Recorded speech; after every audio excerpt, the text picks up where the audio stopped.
Welcome back, everyone.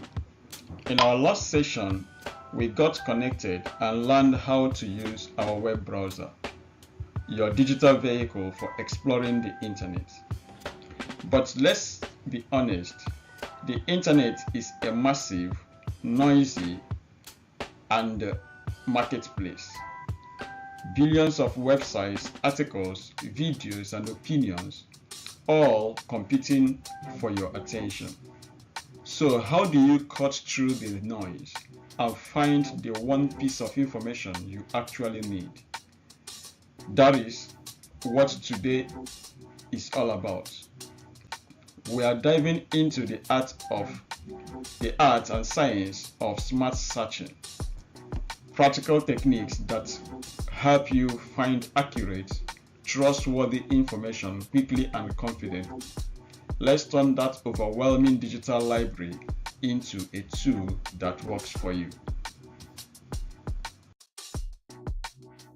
So, have you ever searched for something on Google and had to scroll through pages of irrelevant junk? Or maybe you've read an article online and thought, is this actually true? That's the challenge we are going to fix today.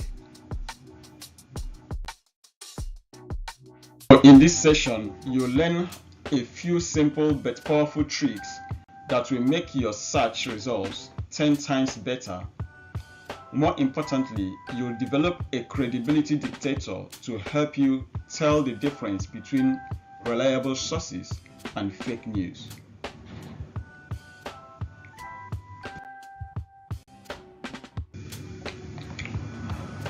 This is one of the most important skills for navigating the digital world. Smart searching saves you time, builds your confidence online, and protects you from falling into the trap of misinformation.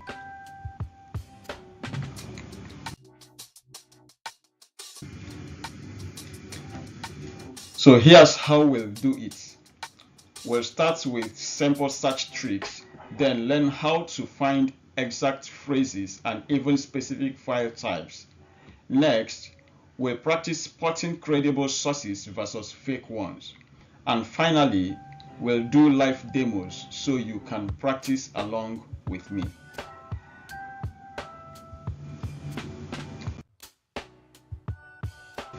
Okay. Imagine walking into the world's largest library with shelves stretching endlessly in every direction, filled with millions of books, articles, and documents, and you are looking for just one specific fact, one answer, or one truth. Believe me, of information. And every time you open your browser and type a search into Google, Bing, or any other search engine like DuckDuckGo, Yahoo, AOL, etc., you are asking that library to help you find something. The issue here is that most people don't know how to ask the right way so that they will get the right answer. Most times, you type broad or vague questions like how to make money online or best laptops, and then scroll endlessly through pages of ads, clickbait, and irrelevant results. It's actually frustrating, time-consuming, and often misleading. This is why searching smarter matters. When you learn how to use search operators, that is, simple tools like quotation marks, minus signs, and site filters, then you are not just typing into a box. You are giving Google precise instructions. You are actually telling it, don't guess what I want. Here's exactly what I'm looking for. Smart searching helps you Smart searching helps you save time by skipping irrelevant results, finding accurate information faster, avoiding misinformation and clickbait, and building confidence in your digital skills. And in today's world where misinformation spreads faster than truth, knowing how to find credible sources isn't just useful, it's essential.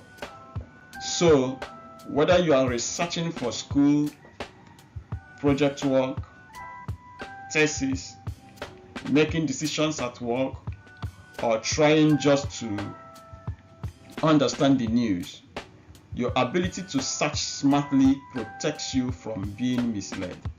Thus, in this session, we are not just learning about typing better keywords, but about becoming a critical thinker in the digital age.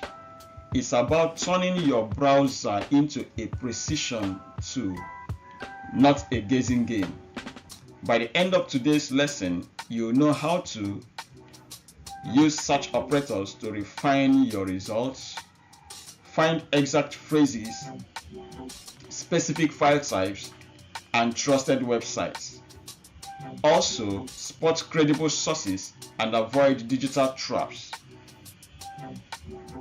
Wow, let's quickly turn your browser into a compass and start navigating the internet with clarity and confidence.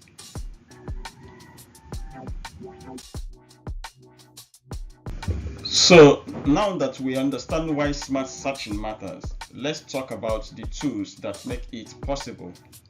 That is, search operators. I want us to think of search operators as shortcuts or filters that you add to your Google search to make it laser focused. These are not complicated commands. They are simple symbols and words that tell Google a context.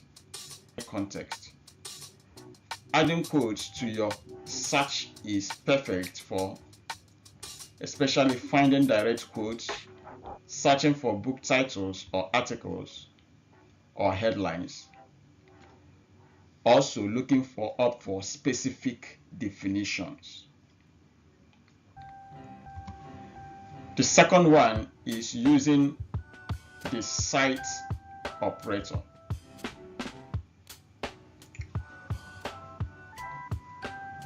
Using the cite operator to search within a specific website. This will help you, for example, if you want to find articles about climate change in BBC, you can type something like cite :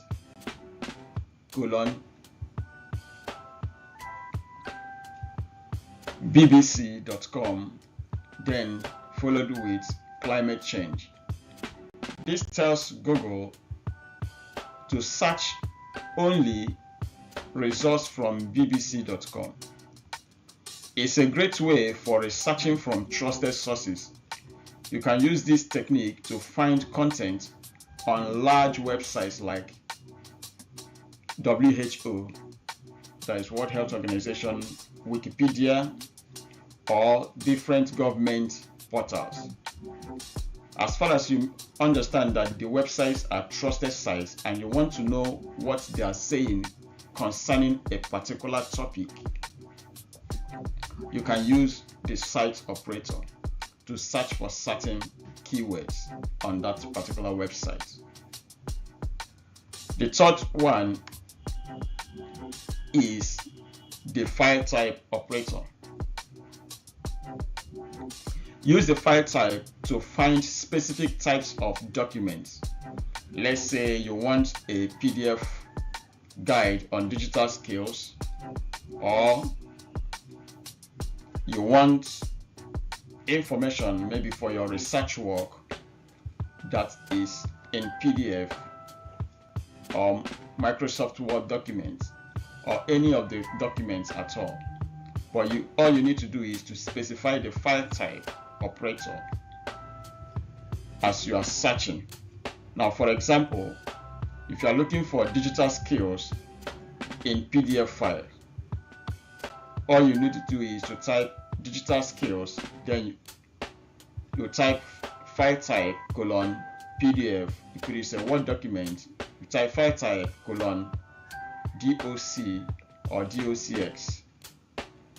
Now Google will show you only results that link to PDF files or document files, as the case may be. You can also use it to find file types like PPT, that is PowerPoint files, etc. Or even Excel files, XLS.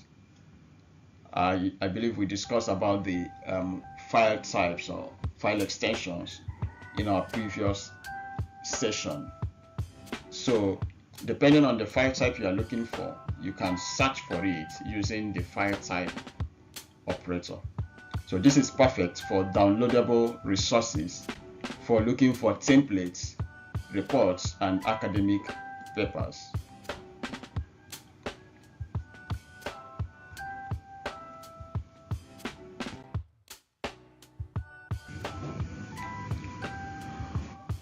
Okay, next we also have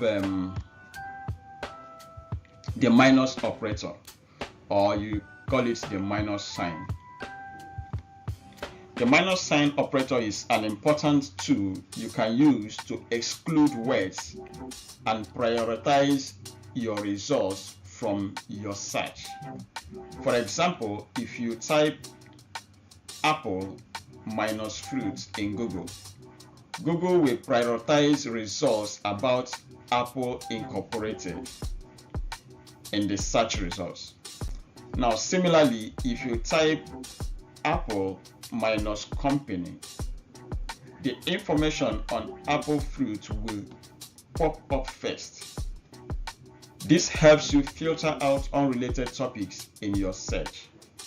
You can try the following in Google.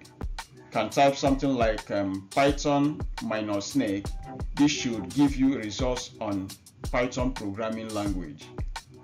Also, typing Jaguar minus car will prioritize information about the animal jaguar rather than jaguar as a car.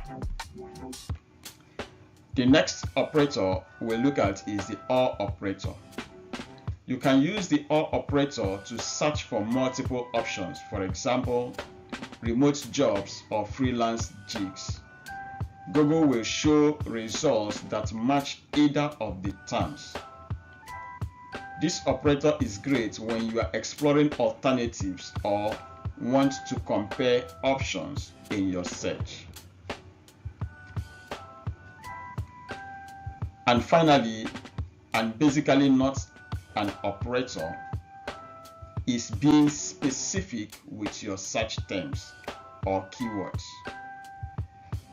The more specific you are with your keywords, the better your results will be.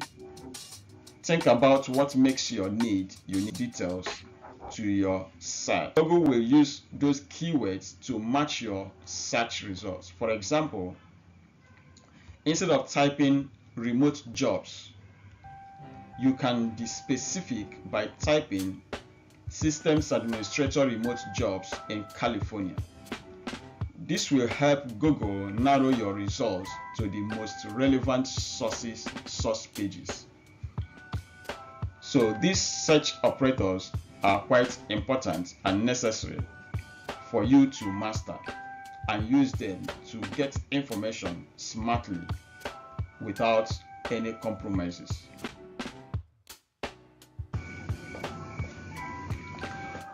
So these search operators, they are simple but powerful. They turn your search from a vague question into a precise command. And once you start using them, you wonder how you ever searched without them.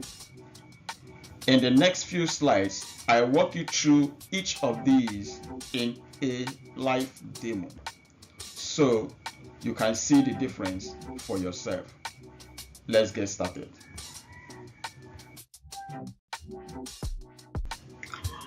Okay, the first thing we are going to do is to compare the search results when we use exact phrase and when we leave it broad. For example, I'm going to, first of all, open your browser. I'm going to use Mozilla Firefox, and I'm going to enter Google. I can actually type here, it's still the same Google. So what I'm going to do first is to do digital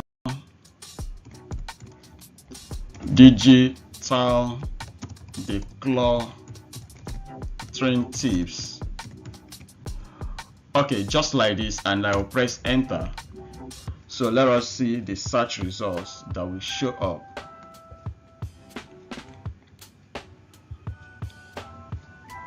Then I will open another tab. I will type in quotes digital decluttering tips in quotes. Then I will press enter. Okay, so now look at the results. The first one, apart from the AI results overview, we're looking at the main results. Here now it started with the be more with less, a simple digital declutter checklist, digital decluttering 101, everything you need to know, how to declutter digital life, resource productivity, and many more. Now let's look at the one we have here. Now skip AI overview. The first thing it shows you is the definition of digital decluttering. Now remember, we talked about when you want to get a definition. So it's trying to tell you how it all works. Remove distracting apps, audit your social media accounts. So it's just telling you direct tips on digital decluttering.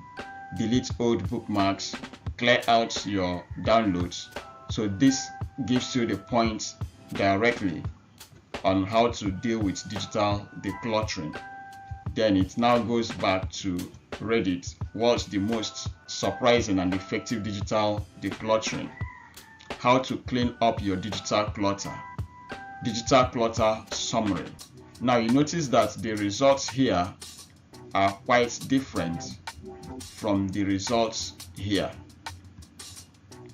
Now what Google does here is to rank the pages based on the information. You just open it up. Here, a simple digital declutter checklist, digital decluttering 101 is just telling you some things, but you now notice that here the results are quite direct. You get the answer directly. Using these tips, you already have some few information concerning how to declutter your digital workspace. Then when you come down here, you see what's the most surprising and effective digital decluttering.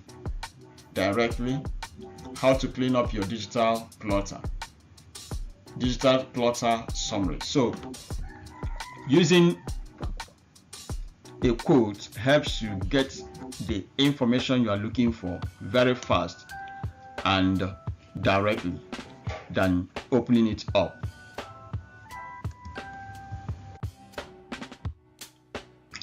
Okay, the next one is to search within a website. I'm going to open another browse tab here, close off these ones. Now let's use let's say BBC. BBC is a good and a trusted website. Wikipedia is also a trusted website. Let's just check something. Let's type something like climate change in Nigeria. Now I'm actually leaving it open. Site bbc.com. I'm actually leaving it open since I'm just searching for this information in a particular website. So here you notice that all the results that is coming up here is only BBC, BBC, BBC, BBC, BBC, BBC. Okay, now you can actually say I'm looking for classification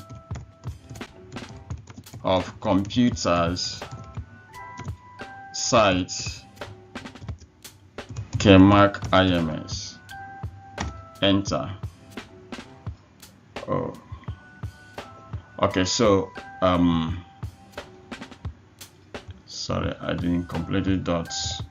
.com.ng. Okay, so you now notice that all the results that shows up here is all from Kmacims. All the results showing up here is there. So when you use the site operator, you just ensure that your search results is coming from a specific trusted site. Climate change, simple guide to understanding. Now the truth here is I did not really enclose this in quotes so that it will go direct and search for information for only Nigeria. Now that I enter the quote, you see that the results has changed. The compass local warming Nigeria. So it's going to talk about information is going to tell me now is relating to Nigeria, unlike when I left it open. The same thing if I'm using Wikipedia, maybe I just say climate change in Nigeria, site wikipedia.com. So it's giving me all the information it's going to get here is all in Wikipedia. So when you trust a site, you can actually look for information in that particular site, especially when the site has vast information, so that you can be able to locate it easily within that website.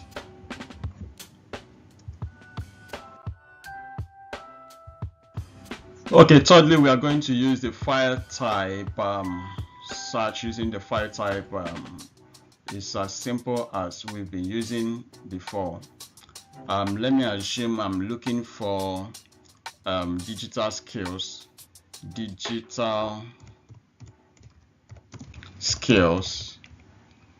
Then I want the file type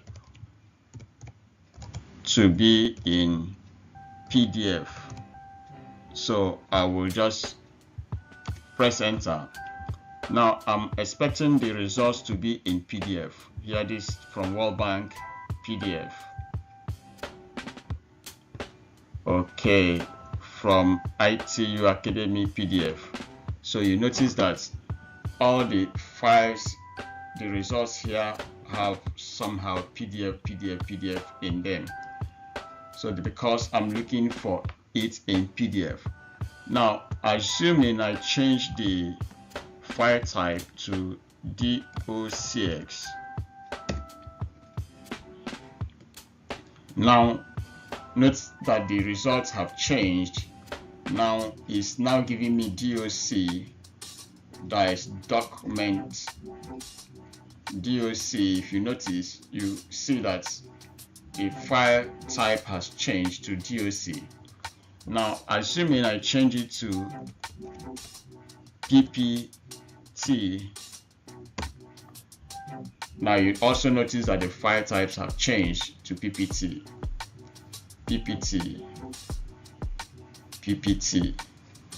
Okay, so let's assume I change it to MP4. So what happened? Now there are no results of that file type MP4, so nothing was shown. So I'm going back to PDF. Now when you have these results, you click on it and you notice that it is opening in PDF to show you that the file type PDF, the file is in PDF. So that's how you search for file type, especially when you are looking for, when you are doing research work, you're doing your project work or your thesis, and you want to get results, some of the previous research from some different people. So you can actually search for using the file type PDF or DOC so that you get results in that format. I want to search for countries that export apple. Now, ordinarily I will leave it like this: countries that export apple, and press enter.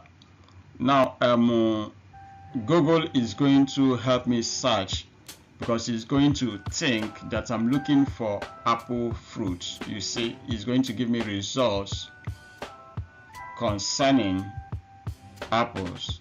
So here, apples fresh exports by country, apple exporter country. So here Google is thinking that I'm looking for countries that export apple fruit.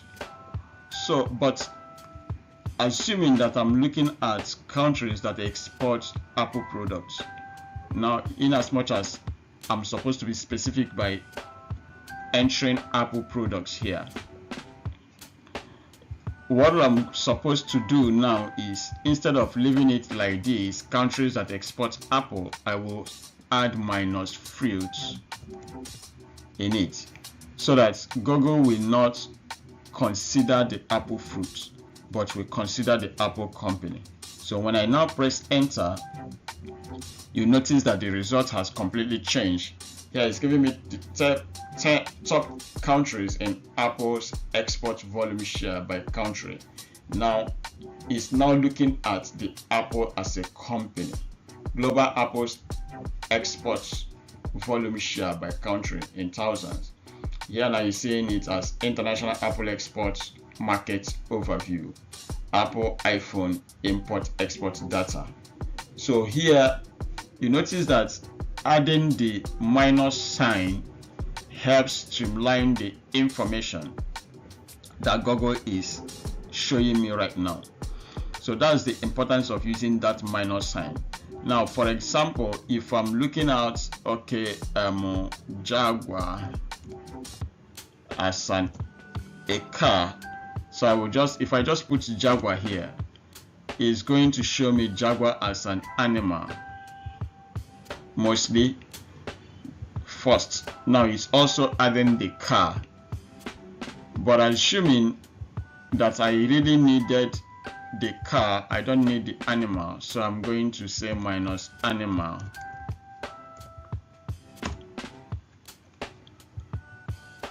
I put a space here.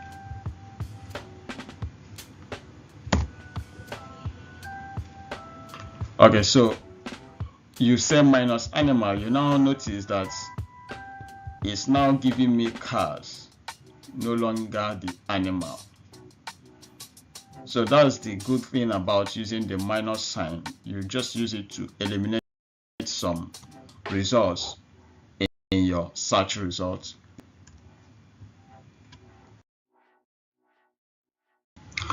Okay, the or required sometimes, but you might need it in times when maybe you need to differentiate between things, or you need an alternative. Let's take, for example, I have a contract to supply systems to secondary school students, and I am trying to look at which option is going to be better for me, maybe in terms of pricing and all the rest of them. I will now say, okay, I need cheapest laptops or tablets for secondary school students. Okay, here now I'm open, but I'm trying to be specific. So I'm using the or keyword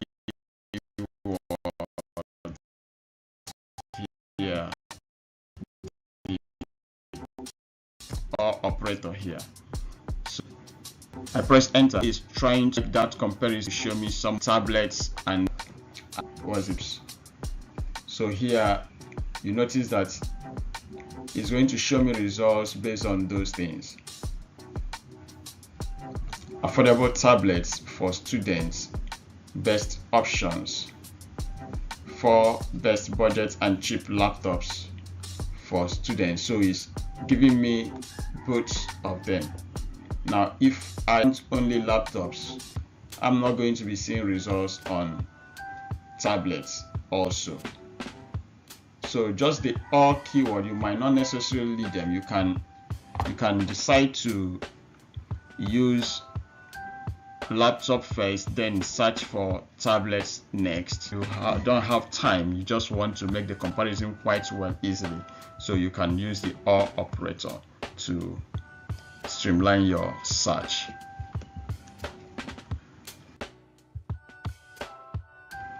Now this last one happens to be my best option, which I usually use during my search, making my search very specific.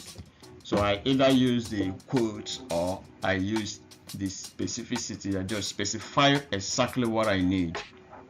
Let's take for example, I'm looking for remote jobs and I want to get a remote job within California or within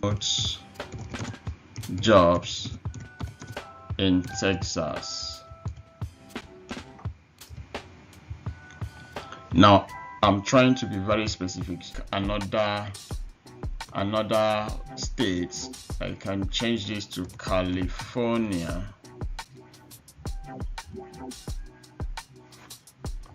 Now it also helps me to streamline the results. So assuming I just leave it open,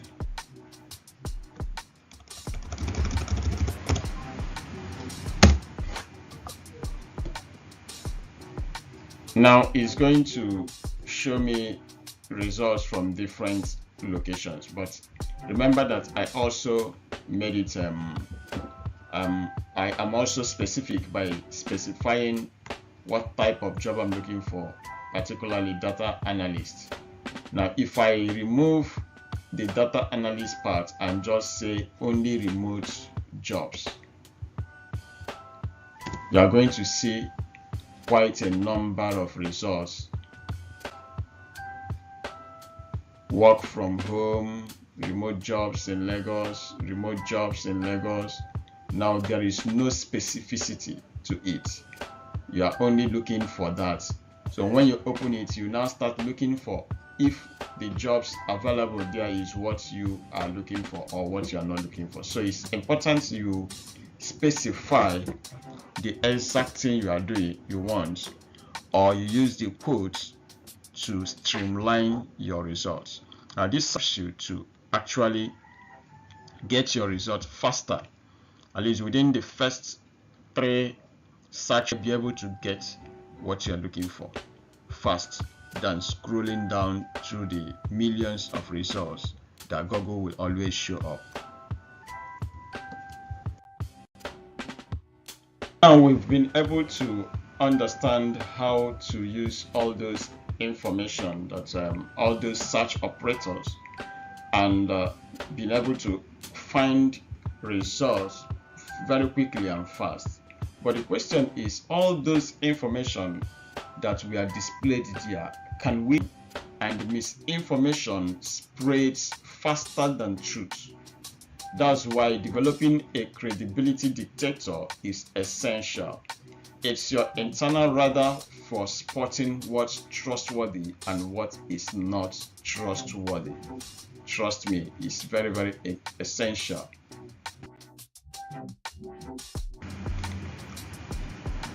So credible sources have clear authorship. I'm trying to show you some of the things or some of the signs that will show you that your results you are looking at is credible. Now, some of these signs is not really what you actually looking out for, but you can see one or two of those things that shows you that this is really credible. Now, these have clear authorship.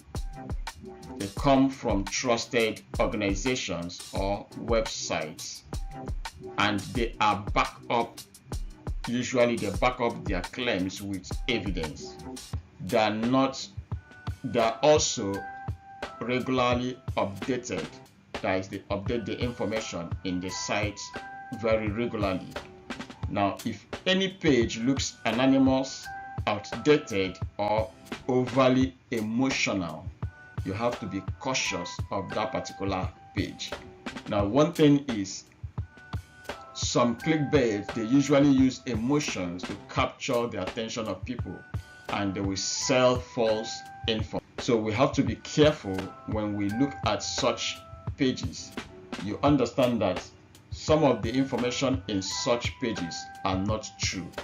They are actually looking for, or we will call that, actually driving traffic to their websites.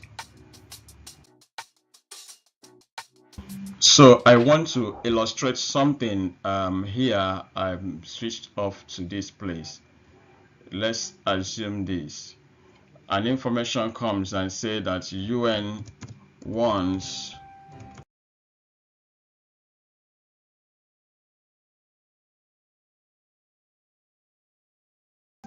of global warming.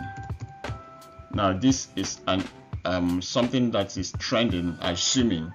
So you just say, okay, let's search for it. Is it really true that UN wants of global warming? Now you look at the search results. Firstly, here we see this first result here. You open it up. I hold the control key and click so that it will open in a new tab. Here I will also look here. Welcome to United States. So this is United Nations website. Quite really good. Here also we have BBC website.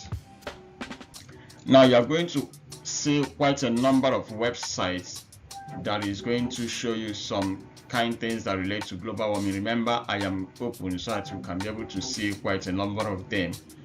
One good thing about Google is for them to show up the results, they try to ensure that that website is credible, and they use what they call EEAT, the expertise, experience, authority, and trust. So this here, we see the first one here, Lamondi says here that UN warns of global warming. The first thing here you check, when is it published? Now it's somehow recent. Here it is 2025. Now is there an author? Yes, at least this particular site is a credible site. Now you look at the things they claim. Now when you look at what they said, you should also look out for, especially if it is not a credible site that you know with authority, you try to look out for links or references if they actually referenced or have sources where the information come from. Now, for example, if I'm writing a blog on this, I'm supposed to reach out to credible sites where I got the information from, so that when you read through it, you will see that this information is not just my own emotion. I'm not just writing to be able to sell that information so that people will click on it and come down, but it actually comes from a credible site. Now here you also look at this, quite a ton of information here. The thing is quite huge, so let's look at it in BBC. Here it said, is the UN warning of 3.1 centigrade global warming a surprise? Now this was published in 2024. October. A year is not that far, but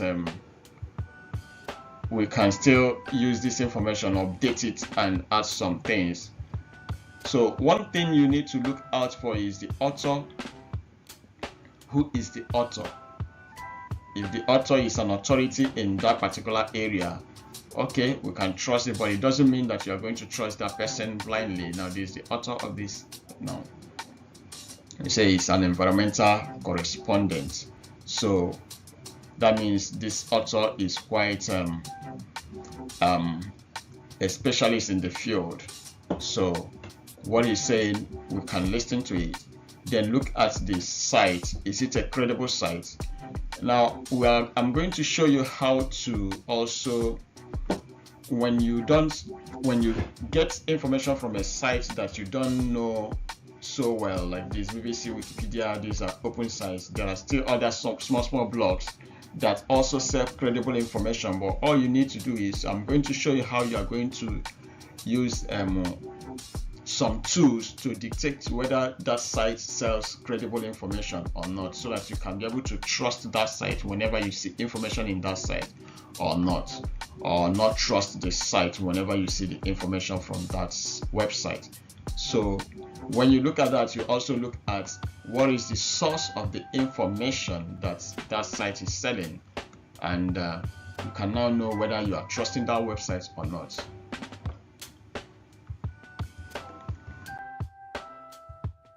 So like I earlier said, these are some of the red flags you need to spot on trusted sites.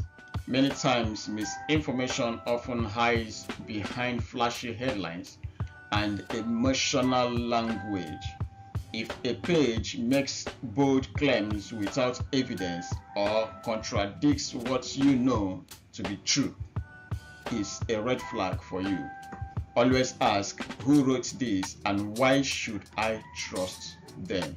Now, that's one thing you need to do when you are getting information from a website. Why should I trust them? Now, Google works hard enough to rank its search results based on credibility. So it will be difficult these days to spot non-credible results within Google's search results pages, especially in the first page. Moreover, you don't have to rely on gut or instinct alone. There are tools built to help you verify claims. Sites like Snopes and Google Fact Check Explorer investigates viral stories and rumors. When in doubt, use such tools to fact check the site. So I'm going to show you how to handle that aspect of the research. Okay, there are three tools I'm going to show you. The first one, Snopes. You usually use it to debunk viral information. That is, when an information goes viral, you try to know if this information is really true or whether it's really false. Now, how you do it is type snopes.com to open Snopes, but most times you need to get the viral information. Let's go to Google Trend. In Google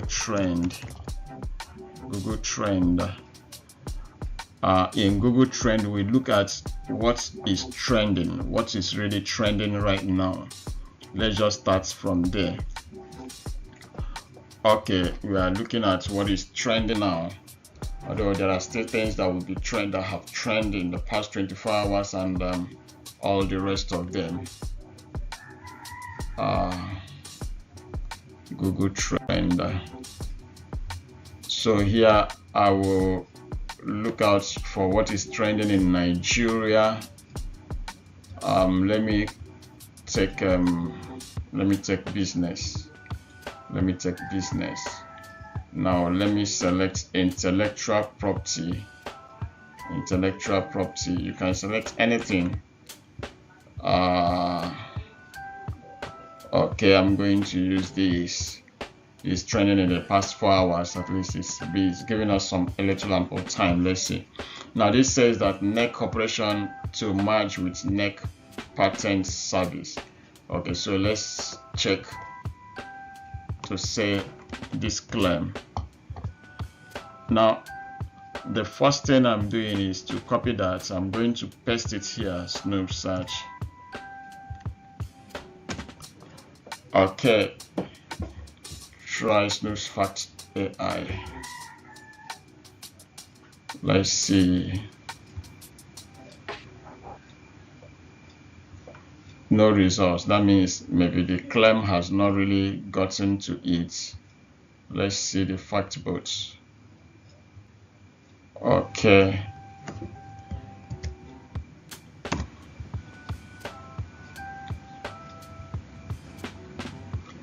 So it says you don't have enough information to answer that question. Okay, now what we are going to do, since this cannot give us answer, let's go to Google Keyword Explorer. Let's go to Google Fact Check. Google Fact Check Explorer. Google Fact Check Explorer is a tool that will help us check some websites that carry that information. Let's know if they actually are credible sites that we can trust. Okay, so we are going to type the claim here, fact checks.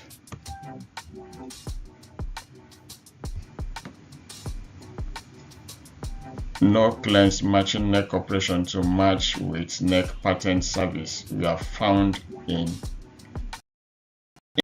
English. So it's like the claim is still new. Now there is, we are going to go to again.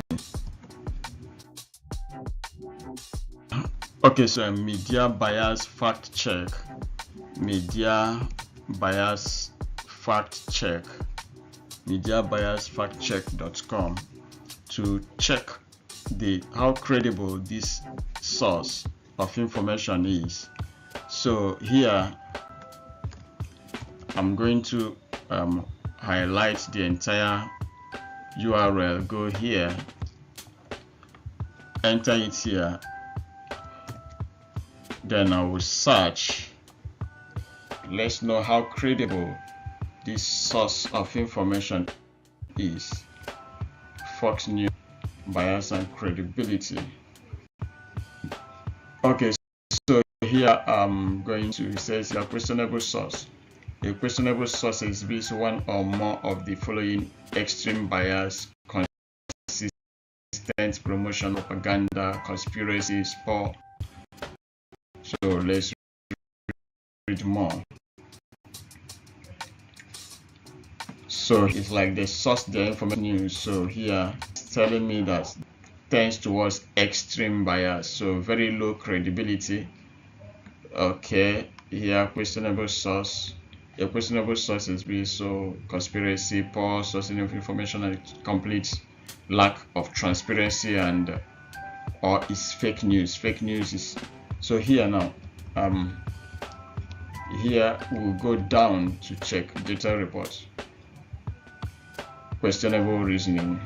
So here we're having the bias rating right 80, factual reporting very low, country USA, country freedom mostly free, media type TV stations stroke websites, traffic popular very high. Then the credibility rating is low.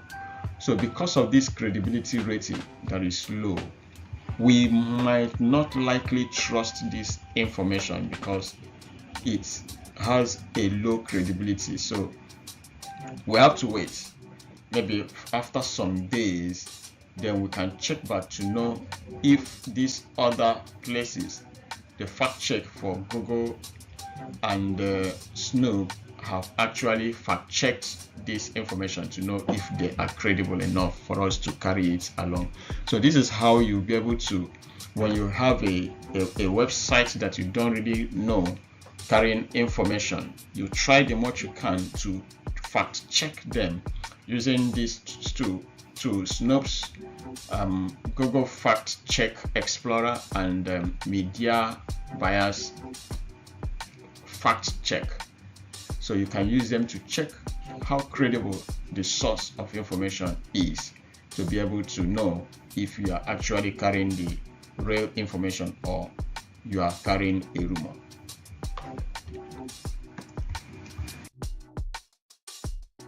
And clickbait. Now, bias in media means the information is presented in a way that favors one side opinion or agenda, often without acknowledging the other perspectives.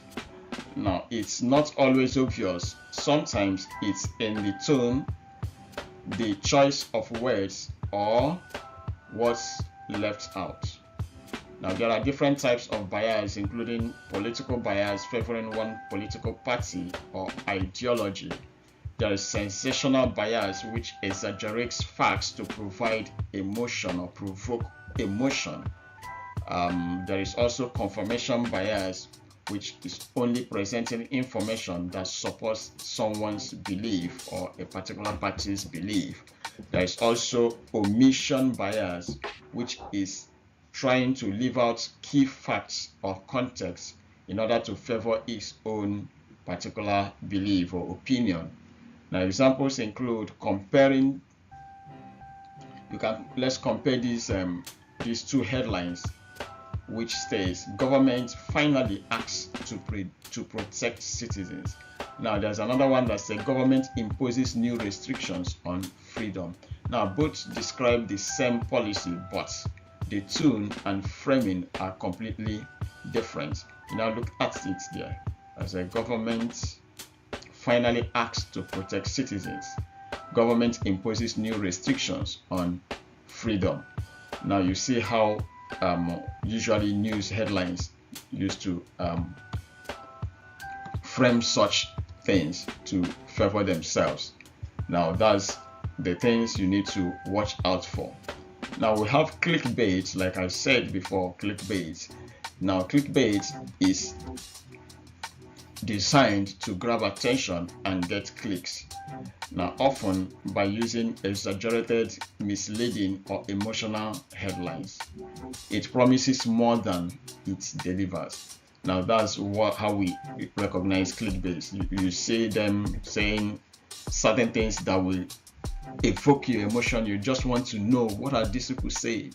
They're only trying to drive traffic. Now these are some signs or signals that you use to know that this is a clickbait. Over the top language, you won't believe what happened next. Now that's showing you that this is a clickbait.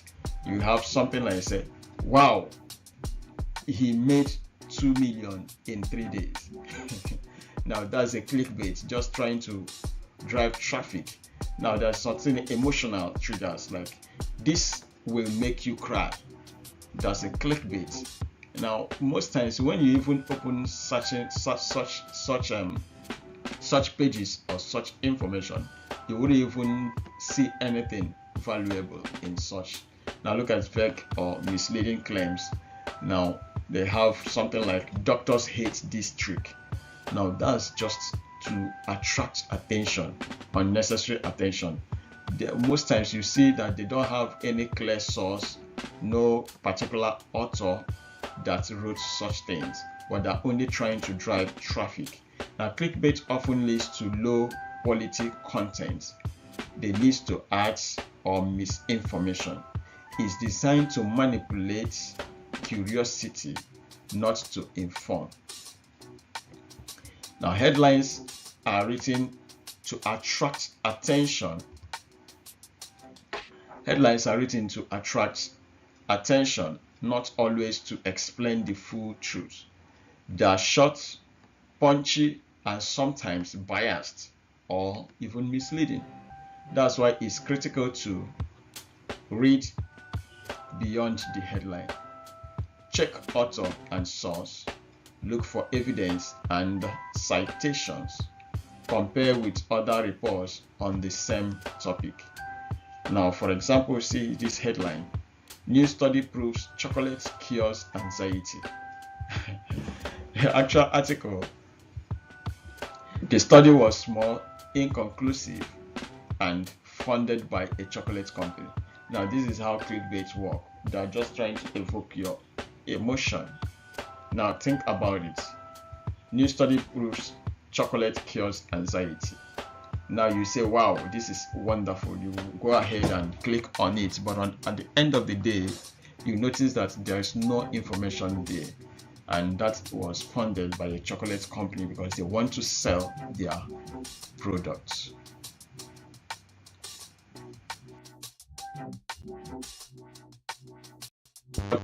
Bait is, and all the rest of them, we are going to do our final demo here today, which is using Google's advanced search tools. Google's advanced search tools help you narrow down your results so you get exactly what you need, not outdated or irrelevant content. This helps you filter your results. So the filters are especially useful when you are researching for current events, looking for region-specific information, or searching in a particular language. Number one, we are going to use filter by date when you want the most recent information or updates. Now, it's great for news, trends, tech updates, evolving topics. For example, searching for AI tools but only want results from the past month. We also use filter by region to get results relevant to a specific country or location. It's great for local laws, cultural topics, regional news. For example, if I'm looking for digital skills training in Nigeria, I can use regional filter to handle that. Then thirdly and the last, we look at using filter by language. Now this is used to get results written in a specific language. It's actually great for multilingual research, translation practice, or avoiding auto-translated pages. For example, if I'm searching for climate change in French, I can use filter by language. Now, this is the final part of this particular tutorial today. So, how do you use the Google filter? I'm going to show you how to handle that. First of all, let us say I'm looking for, what do I look for now? Let's say remote jobs in Nigeria. Okay, remote jobs in Nigeria is already regional. Okay, let me just enter. So here, when this comes up, what you do is very simple. You just remote jobs in Nigeria. Now you look here, you see tools here. So you click on tools. Now, if you want to search for a particular time, here it says anytime. So you can say in the past hour.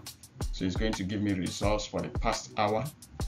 If you still select here in the past 24 hours, it's going to give you results of the past 24 hours, jobs that is posted in the past 24 hours, and so on and so forth, in past year, in past months, in past week. Now here you have all results. Now you have verbatim, but the place we are looking at is this advanced search. So when you click on the advanced search, now you are going to streamline your search. Now take a look at this. Here are all these words. Search for all these words. Now these exact words. Now remember that I talked about using quotes. So if I want quotes, so I'm going to remove this. I say quotes data analysts jobs in Nigeria. Okay, data analyst jobs. Now I'm going to put regional. Now this is put it in quotes. Now any of these words, none of these words, then you can use the minus sign to remove the words that you don't want. Numbers ranging from this to this. Then you have also by language. You have any language. I'm going to use English.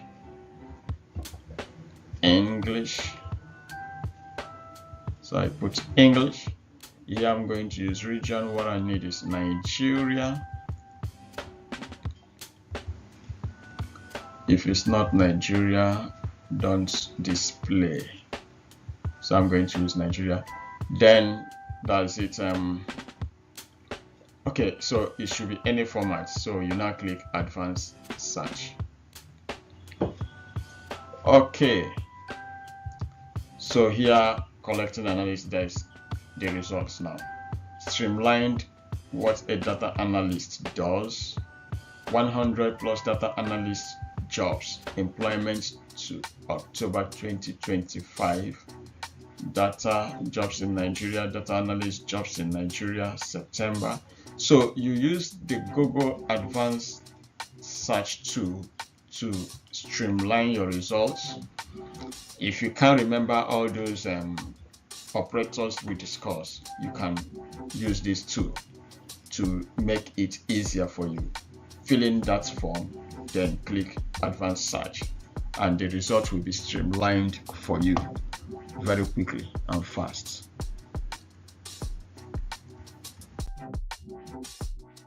That's how we've come up for today's own. We've covered some incredibly powerful skills today that will serve you in every part of your digital life. I'll be waiting for your questions. Meanwhile, we've covered the following today: how to use search operators like exact phrase, site, file type, the minus sign, the or, to refine your Google searches and get more accurate and relevant results. We also covered how to identify trustworthy sources by checking for authorship, evidence, and tone, and how to spot red flags like emotional language, lack of citations, and outdated information. Finally, you also practice using tools like Snopes, Google Fact Check Explorer, and Media Bias Fact Check, and explored Google's advanced filters to narrow results by date, by region, and by language.